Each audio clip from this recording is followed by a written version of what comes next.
नमस्कार, मेरे इस YouTube चैनल पर आप सभी का हार्दिक स्वागत है, अभिनंदन है। आज मैं यूजी, पीजी, नेट, सेट और विविध कॉम्पिटिशन्स में आने वाले प्रश्नों के बारे में बताऊंगी। पहले मैंने सोचा कि केवल प्रश्न आपसे पूछा जाए, आंसर आप दोगे, लेकिन मेरे मन में आया कि क्यों नहीं उत्तर भी बता दिया जाए, ताकि आप अपने उत्तर को आप इस उत्तर से मिला सकें। तो चलिए मैं आज प्रश्न पूछती हूँ। क्लोथिंग टेक्सटाइल का प्रश्न है, वस्त्र विज्ञान और परिधान का। तो पहला प्रश्न है, सूत्र संख्या क्या है? सूत्र संख्या, यार्न नंबर। सूत्र संख्या किसको कहते हैं, क्या है ये चीज?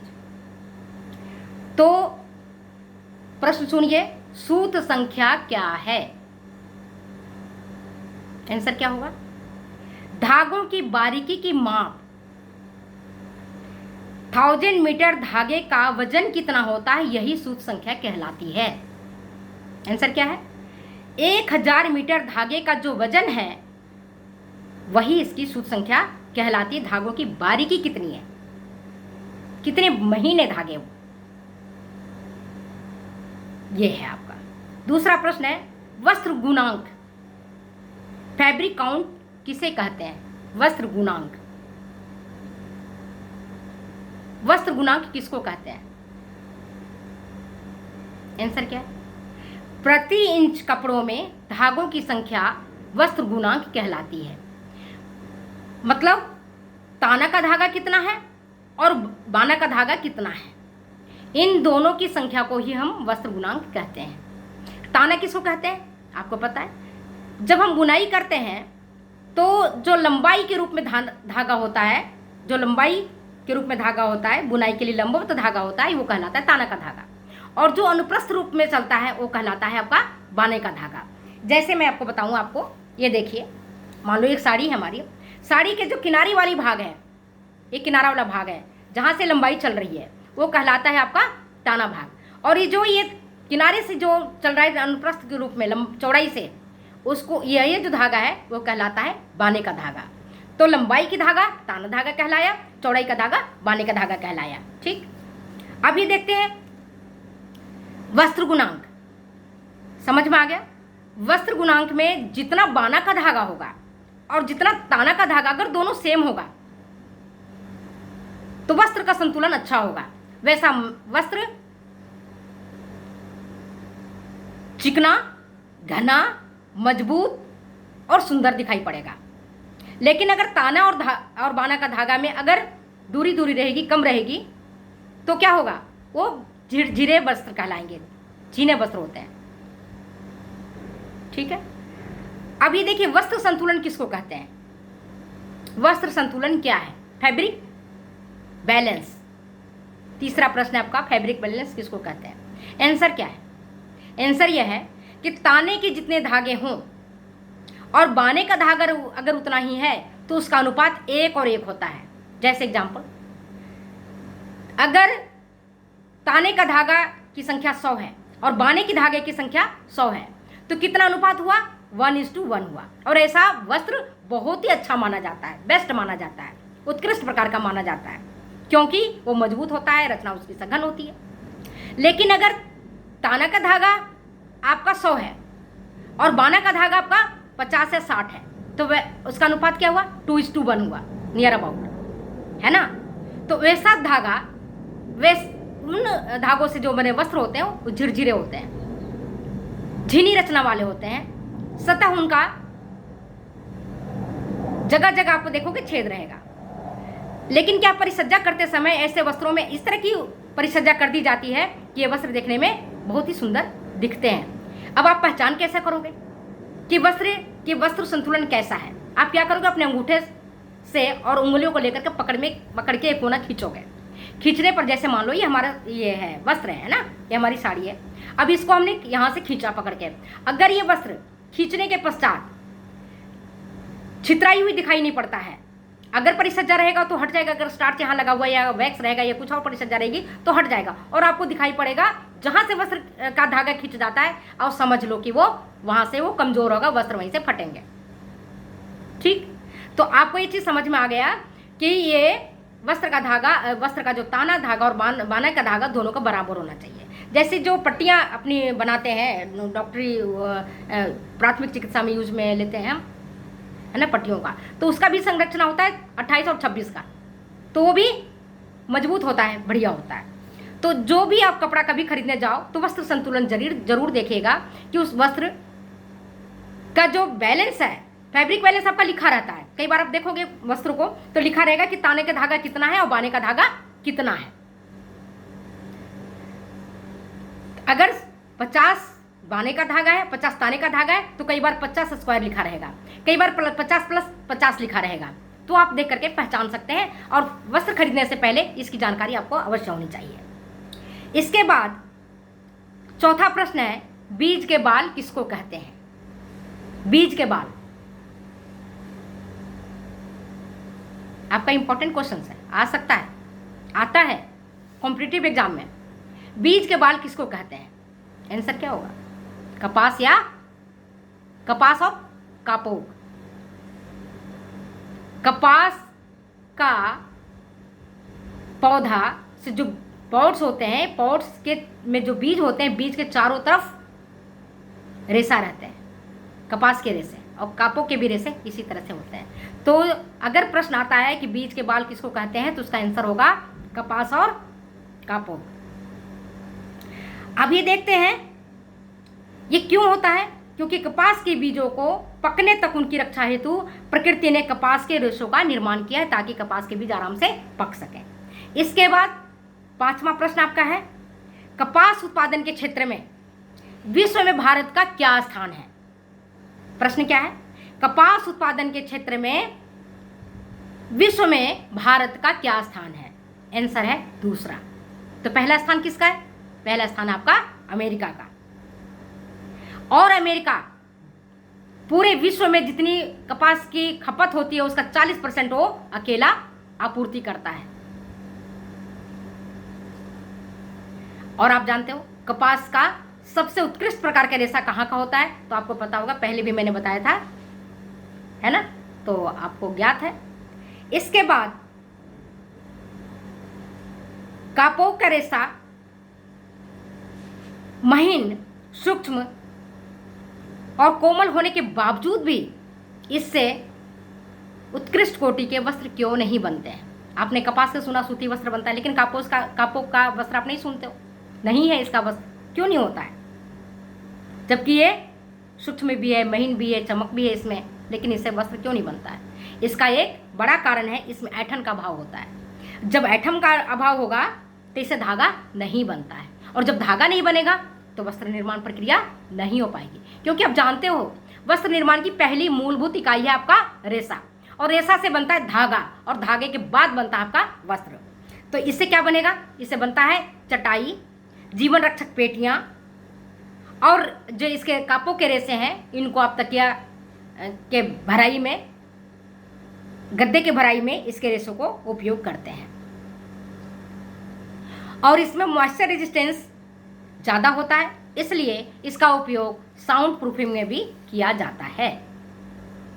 अब देखते हैं तने वाले रेशे। नेक्स्ट प्रश्न है छठा आपका, तने वाले रेशे कौन कौन से हैं? कौन कौन से रेशे हैं जो प्लांट के, पौधे के तने से प्राप्त होते हैं? अपन ने देखा है, कोए से प्राप्त हुआ हमारा कपास, कोए से प्राप्त होता है हमारा कापोक, और तने से कौन कौन से पौधे रेशे प्राप्त होते हैं? तो इसका है पहले लिनन, जो फ्लैक्स के पौधा से मिलता है, हमें महंगा इसका वस्त्र होता है, पिछले वीडियो में बताया था। जूट का पौधा, जूट के प्लांट से मिलता है, इसकी लंबाई होती है 6 से 12 फीट तक का। इसे टाट, बोरियां, रस्सियां जूट से बनती है, आपको पता है। गलीचा, दरियां और हेम का पौधा भी तने से प्राप्त होता है। यह है कैनाबिस सटाइवा के पौधे से प्राप्त होता है। इसका उपयोग किया जाता है गलीचा में, कैनवास में, कालीन में, पायदान में, डोरी बनाने में और जूता का निचला हिस्सा बनाने में। रैमी नेक्स्ट पौधा है जो नेटल के पौधे से प्राप्त होता है। सन के पौधे से प्राप्त होता है। नेटल के पौधे से जो प्राप्त होता है इसको हम चाइना में इसको चाइना ग्रास भी कहते हैं। इससे क्या बनता है? वस्त्र तो नहीं बनते, सुने ही सुना आपने कि रेमी के वस्त्र बन रहे हैं, तो इससे बनता है मेज पोस्ट, नैपकिन, ट्रे क्लॉथ। तो अब तने वाले कितने, तने से प्राप्त होने वाले कौन कौन से रेसे हैं आप देख लिया होगा। लिनन, जब भी कभी भी एग्जामिनेशन में आता है कि तने से प्राप्त होने वाले रेशों का नाम बताइए, तो उसका आंसर होगा लिनन, जूट, हेम, सन, मैनिला, ये इसके एग्जाम्पल है। अब ये देखें क्वायर के रेसे कहां से प्राप्त होते हैं। क्वायर, 7वां प्रश्न है, क्वायर के रेसे कहां से प्राप्त होते हैं। आंसर क्या होगा, नारियल का छिलका। नारियल के जो छिलके होते हैं उसके रेसों से ये जो क्वायर के रेसे प्राप्त होते हैं, और इसका उपयोग किया जाता है चटाई में, पायदान में और रस्सियां बनाने में। नारियल की रस्सी आप देखते हो, कुआं से पहले पानी खींचने में हम लोग उपयोग करते थे, कुएं से पानी खींची जाती थी, नारियल की रस्सी का उपयोग किया जाता था। आज भी सामानों को बांधने में, बसों सामान जब लाते हैं, ट्रकों से लाते हैं, तो इसका उपयोग, ये नारियल की मोटी मोटी रस्सियां होती हैं जिनका उपयोग किया जाता है। अब देखिए पत्तियों से, लास्ट 8वां प्रश्न, पत्तियों से कौन से रेसे मिलते हैं। पत्तियों से भी रेसे प्राप्त होते हैं, कौन से हैं। एग्जाम्पल है पिन्ना और दूसरा है सीसल। पिन्ना कहाँ से मिलेगा, अनानास की पत्तियों से। अनानास की जो पत्ती, जो पाइनएप्पल का फ्रूट खाते हैं, उसकी पत्तियों से पिन्ना बनता है, और इसके जो रेसे हैं उससे बैग, चटाई, झोला, ये सब चीज़ बनते हैं। सीसल के पौधे से भी, सीसल के जो पत्तियां हैं उसके पौधे से भी निकलते हैं रेसे, इसे सुतली, रस्सी इत्यादि बनाए जाते हैं। अब आपका है 9वां प्रश्न, कपास की खेती के लिए जलवायु कैसी होनी चाहिए। कपास की अगर खेती होती है तो जलवायु कैसी होनी चाहिए। जलवायु इसकी कैसे है होना चाहिए, यह इसका हो रहा है उष्णकटिबंधीय क्षेत्रों में होता है, और इसके लिए हीट और मॉइस्चर दोनों आवश्यक है। मिट्टी कैसी होनी चाहिए, तो मिट्टी इसके लिए काली होनी चाहिए, और मिट्टी की प्रकृति क्षारीय होनी चाहिए, तभी वहाँ कपास के खेती अच्छे प्रकार से होगी, और उससे अच्छे उत्तम प्रकार के वस्त्रों का निर्माण हो पाएगा। मिस्र की मिट्टी काली है। अभी मैंने पूछा था आपसे प्रश्न कि कहाँ का कपास उत्कृष्ट प्रकार का होता है, किस देश से का कपास जो होता है वो उत्कृष्ट का होता है।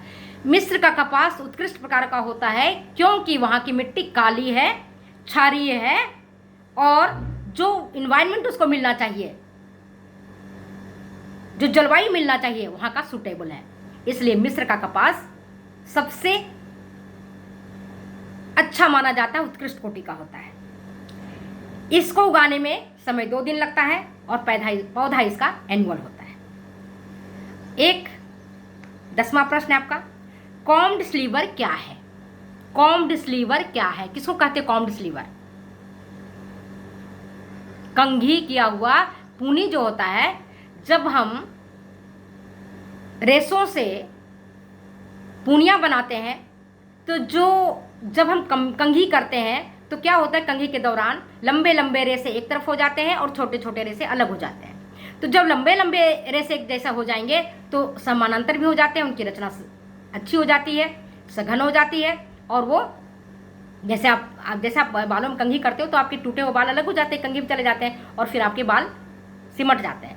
वही प्रकृति होती है जब हम कपास से वस्त्र निर्माण प्रक्रिया करते हैं, तो एक प्रक्रिया आती है कॉम्ड स्लीवर बनाने की, कॉम्बिंग की, जिसमें कि जो रेसा है कंघी करने के पश्चात समानांतर हो जाता है, उनकी रचना सघन हो जाती है, और वो फिर उत्कृष्ट प्रकार के रेसे एक तरफ हो जाते हैं और निकृष्ट प्रकार के रेसे अलग हो जाते हैं। ठीक, उत्कृष्ट प्रकार से बहुत अच्छे प्रकार के वस्त्र बनाए जाते हैं, और जो लंबे रेसे हैं उनसे अच्छे प्रकार के वस्त्र बनाए जाते हैं, और जो छोटे और रेसे होते हैं उनसे निम्न कोटि के वस्त्र बनते हैं। अब देखिए 10वां प्रश्न है, कपास के रेशों का व्यास कितना होता है। कपास के रेशों का व्यास कितना होता है। आंसर है 16 से 20 माइक्रोन। और 1 माइक्रोन कितना होता है, 1/1000 मिलीमीटर। फिर अगर इसकी लंबाई देखते हैं तो भारत में जो कपास का उत्पादन होता है और उसके जो रेशे होते हैं उनकी लंबाई 2.5 से 3 इंच होती है। अमेरिका में जो होता है वो 3 इंच का होता है, और जो मिस्र का होता है 4 इंच का होता है। उसकी लंबाई भी ज़्यादा होती है और उसकी जो अन्य गुण है वो भी ज़्यादा अच्छा माना जाता है, क्योंकि जो रेशा जितना लंबा होगा उससे वस्त्र बनाने की प्रक्रिया उतनी सुगम होगी और उससे उतना ही अच्छे प्रकार का वस्त्र का निर्माण होगा। एक प्रश्न और पूछती हूँ, लिनन की भूमि किसे कहते हैं? लिनन की भूमि, आंसर है मिस्र को। मिस्र में ही कपास और लिनन की खेती होती है और लिनन बेस्ट प्रकार का जो होता है वो होता है मिस्र का। मिस्र को ही लिनन की भूमि कहा जाता है। और लिनन का उत्पादन सर्वाधिक किस देश में होता है? अगर ये प्रश्न आता है लिनन का उत्पादन सर्वाधिक किस देश में होगा, तो एग्जाम्पल आता है, आंसर आता है इसका रूस। और सर्वोत्तम लिनन का उत्पादन आयरलैंड में। विश्व प्रसिद्ध लिनन का जो लिनन है वो आयरिश लिनन है। और देखिए लास्ट क्वेश्चन, लिनन उत्पादन के लिए जलवायु कैसी होनी चाहिए? आंसर है समशीतोष्ण, नम, आर्द्र और वहाँ की मिट्टी भुरभुरी होनी चाहिए और उपजाऊ होनी चाहिए लिनन के। आज मैं अपनी यही क्वेश्चन समाप्त करती हूँ, फिर मिलते हैं अगले वीडियो में। अगर वीडियो आपको अच्छी लगती है तो प्लीज़ शेयर करें, कमेंट करें, सब्सक्राइब करें। Thank you.